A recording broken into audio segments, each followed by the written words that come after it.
So, it's my day off. Dumi ng bahay, diba? So, this is my day off. Hello!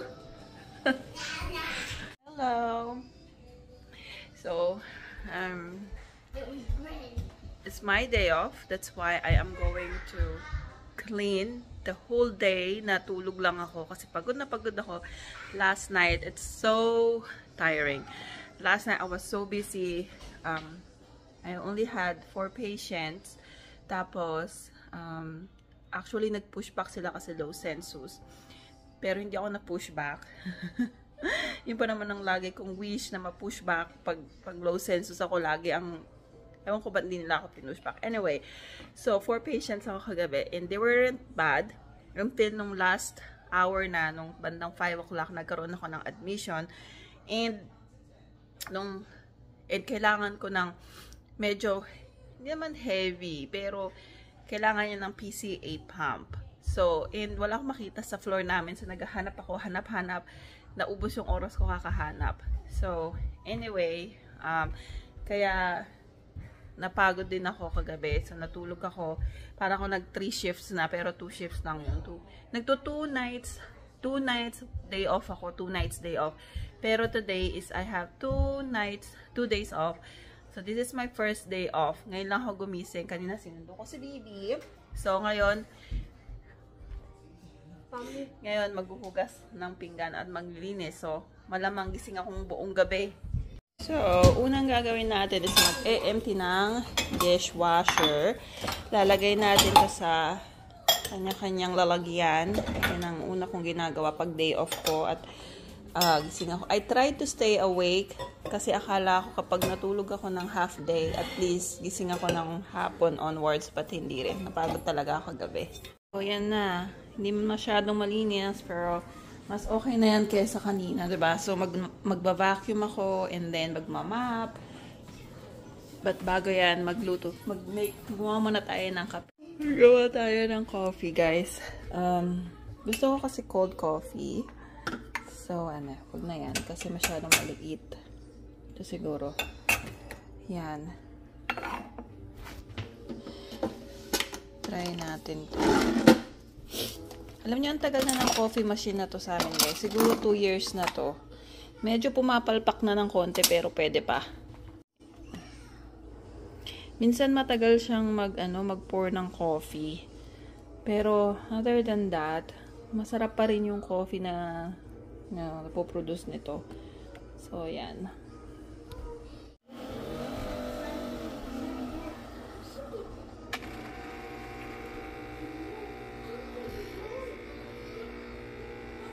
Tapos, lalagyan natin siya ng maingay, diba? Yun lang ang reklamo namin, maingay. Tapos, lalagyan ko siya ng syrup. May coconut, paborito ng asawa ko. May peppermint. Siguro caramel. Or black sugar maybe. I don't know. So, yan. So, guys, I love iced coffee. So, ito na. There. Uh-oh. Tapos, ilalagay ko tong creamer. Creamer ng white chocolate mocha. Tapos, lagyan natin siya ng konting syrup. Konti lang. Hindi na ako gumagamit ng pump. Tapos guys, ito na. Ay, mali. Buti hindi tumalsik sa akin. Yan.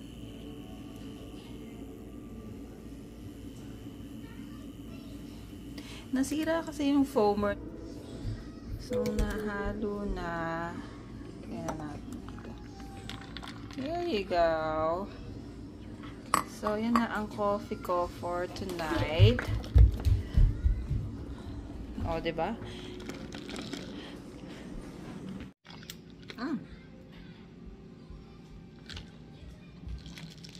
Hindi ko na kailangan pumuntang Starbucks. Hello guys, good morning. So, hindi na ako nakapag-video kagabi, no? 3 o'clock na ako natulog. So, ganito lang yung off ko. Tapos ngayon, may lakad ako. Papanotarize ako ng letter para sa co-worker ko. May pinakausapan siya. Tapos, may pinakausap siya sa amin na kailangan ko inotarize ng around 1 p.m. pupunta ako. So, kailangan ko palang umalis ng mga 12:30 p.m. Ngayon yung second day off ko. And ngayon, around 9 o'clock, natandaan nyo ba yung sasakyan ng nanay ko na nasira last year? 11 months na siya, or 10 months na siya dun sa pagawaan, sa correlation center ng Toyota. Ngayon, binisita ng ng kapatid ko, tsaka ng mama ko yung sasakyan. And meron siyang mga gas-gas additional damage na hindi naman, nawala naman dun a month ago nung binisita nila. So, tignan natin yon kung anong damage yon. So, ganito dito, no?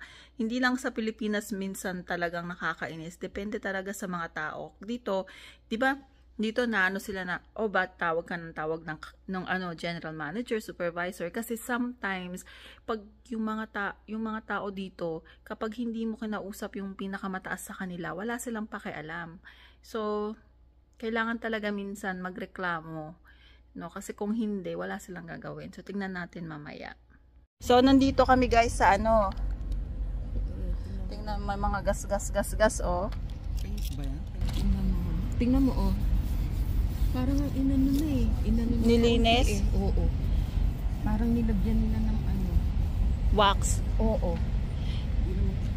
Diba? Parang nilagyan nila ng ano. Nilagyan nila ng wax. Ano to guys, 11 months na nandito, hindi inayos. Diba, Jess? Actually, insurance naman ng may kasalanan. Kaso, siguro meron silang spray. siyempre, ano naman nila to, response. Ano yun? Ayan. Nabasa. Ito, oh. Ayan, oh. Ayan, kita nyo ba? May gas. Pinabayaan nila. Pero sabi ng kapatid ko, hindi daw ganito to nung nakaraan. Hindi ganyan yan. Yung hood, ang anuhin nyo. Kaya nga, kukunin ko yung susi. Tara, adyan ka muna guys. Pero okay yung ano mo, okay yung approach mo. Ano? Ako talaga, ginawa ko ng ginawa. Siya makapagsabi. Hindi kasi. Nakakainis, diba? Nasaan? Ayan, oh guys, tingnan nyo. Meron pa pag ganon, tsaka pa pag ganon. Palagay ko na ano nila yan. So, yun guys, nakita nyo yung sasakyan. Galit na galit. Kasi nakakairita nga naman kasi nasa kanila for 11 months. Tapos, wala silang, nice nga siguro lesson learned, no? Kapag magda-drop off kayo na sasakyan somewhere, kailangan yung picturean kasi talagang dito sa Amerika, kailangan ng evidence. Kapag walang evidence, ang ano nila, ikaw pa rin ang be-blame. Ganon. So, guys, so ngayon, pupunta ako doon sa pan-notary natin. So, itong notary na to, usually sa UPS or sa bangko ka pupunta. But, today, doon ko sa kakilala ko. Hindi naman kakilala. Parang, ito, nung lumipat kami dito, nung nag-endorse ako ng lisensya ko for nursing, siya yung pinuntahan namin ng asawa ko for tawag dito, na notarize. So, kaya siya na yung lagi namin pupuntahan. So, ngayon punta ako, papanotarize ko yung request nung co-worker ko. Tulungan natin siya guys. Mabait naman siya, sobra. Tulungin siya. So, no complaint ako pagdating sa kanya. So, tutulungan ko siya. She's going on divorce. So she asked me something little like a favor. So, let's go. Hello guys. So, nasa sasakyan. Hindi ko pala kayo mapapasyal kasi hindi kasya yung ng sasakyan. Para makita nyo yung daan. Kailangan ko ng navigation kasi hindi ko rin alam kung paano pumunta doon. Malapit lang naman dito sa amin, 5 miles lang. So, pero yun. So, dito alam ko sa Pilipinas nagno-notarize din, diba? Parang natandaan ko nun dapat pupunta sa attorney. para magpa-notarize. So dito, basta yung agent is lisensyado or may lisensya, pwede na siya mag-notarize. 10 minutes early ako, no? Dapat 1 PM, pero maaga ako kasi, ewan ko, wala kasi kung ginagawa masyado sa house. So, ito yung day off ko. Second day off ko na. Bukas may pasok na ako ng night. So, ito yung ginagawa ko pag day off. Day off as a nurse. Usually, natutulog ako or naglilinis. Pero nag-vacuum na ako ng house, tsaka nag-mop na rin ako. So, yeah. Hinihintay ko na lang lumabas yung magno-notary. Ito yung neighborhood nila. Ang ganda, no? Ang lalaki ng mga bahay. So, pag ganito, guys, parang newer neighborhood siya. Kasi medyo, konti yung space nila. Unlike dun sa neighborhood namin, malalaki yung lupa. Tapos, malalaki yung spacing niya. Yung mga bago ngayon, kung makita ninyo, dikit-dikit sila. Ito medyo, siguro pagkatapos magawa nung amin, ito yung ginawa nila kasi medyo may spacing pa ng konti. So, nakauwi na ako. Ito na yung namin, notary. 2 page, $3 per page. So, hopefully hindi ko makalimutan at ibigay ko sa aking coworker. So, maghintay ulit ako ng another hour para sunduin si Vivi. 30 minutes na lang siguro. Guys, kailangan ko ng paayos yung kilay ko. Okay guys, sige. Maya ulit. Ganyan guys, so ganyan. So, dun sila lalabas. Tapos, parang line siya. So, medyo malayo ako.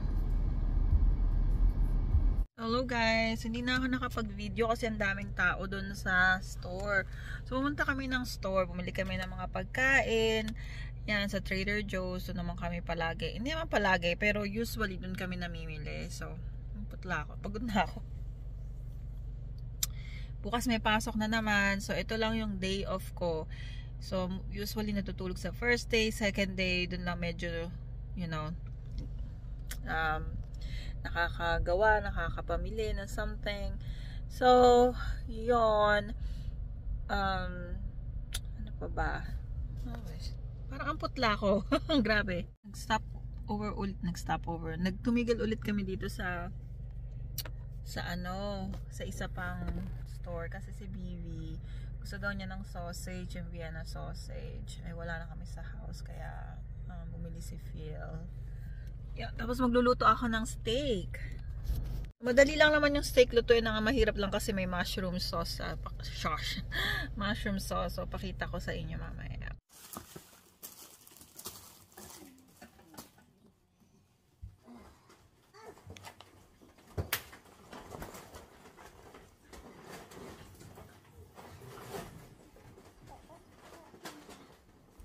So, let's get cooking with the steak.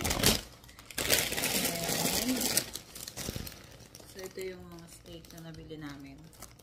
3 siya lulutuin ko with mashed potatoes and yung meron siyang saan i-feel to? Yung mushroom. No. Wait. Can you close it? Okay. And then natin itong shallots. Oh, that looks yummy. See, I can't. The onion? That you're cooking dinner. Request.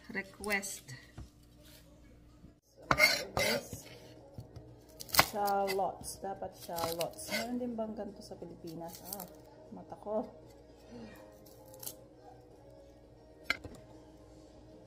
You know what, maybe? What? Because I put it upstairs, maybe we should get like a plastic thing and put it on top of it, like in case it leaks or something. Oh, okay. Yeah, that's true. Yeah, the one that you have in your chair. Yeah. Ang tapang nito. No. Naiiyak ako. Kaiyak yung sibuyas. Oh my God. Okay. Yan. babawasan natin. Oh! Nanonood kami ng... Kasi, nasunog na yata yung butter. Dapat hindi ganun. Kapag medyo malambot na, lagay na natin yung mushroom. Ayan.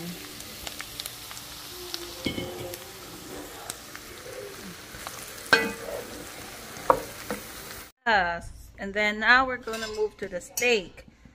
I have to warm the skillet first. So, ganyan guys. Papa-oil ko muna. Lalabasin ko yung yung ano niya, yung oil. Next, ito na yung ating mushroom. So, 10 minutes again para matanggal yung matuyo. Ito na yung kaninang mushroom. So, kailangan mo na maging brown siya. Hintayin natin mag-brown. Yung tostada ba? Tustang-tusta siya. Ganon. Guys, yung paborito kong butter. Malaki siya, oh. Ito yung, masarap siya. Mas masarap siya dun sa isang binibili namin. Nakalimutan ko kung ano yun. Kerrygold. Mas masarap to. Hindi ko naman to lalagay lahat. Ano to? Sa mushroom.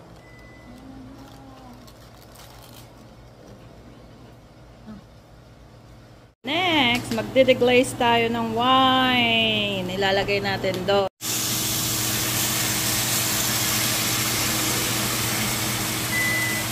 So, de-deglaze mo lang siya ng konti. Yung mga nadikit sa ilalim. Sasapusin mo.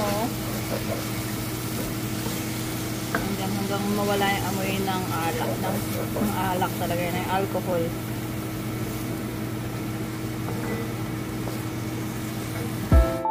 So, yun na ang end ng gabi. Lastly, nanood na lang kami nitong Korean novela. Thank you for watching!